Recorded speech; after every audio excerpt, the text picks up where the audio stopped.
So ఈరోజు మేము చెన్నై వెళ్ళబోతున్నాము. యాక్చువల్గా మా ఫ్రెండ్ 3 o'clock వస్తానని చెప్పాడు. యాక్చువల్గా వాచలేదు, సారీ. 3 o'clock వస్తానని చెప్పాడు. మాకేమో ఇక్కడ నిద్ర రాలేదు. So eagerly waiting for him. Okay, తను వచ్చేదాకా వెయిట్ చేయాల్సిందే, తప్పదు. తను యాక్చువల్లీ 3:30కి వెళ్దామని చెప్పాడు. ఇప్పుడు టైం 1 o'clock ఉంది. సో అతని కోసం వెయిట్ చేస్తూ ఉన్నాను. యాక్చువల్గా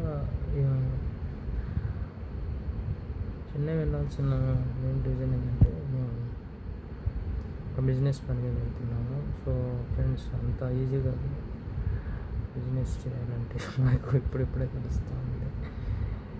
చాలా కష్టపడుతూ ఉన్నాము. 3 o'clock స్టార్ట్ అవుతాము. సో ఈ టోటల్ ట్రిప్ నేను వీడియో చేసి పెడతాను. సో మీరు అందరూ చూసి ఎంజాయ్ చేస్తారని కోరుకుంటున్నాను. Thank you.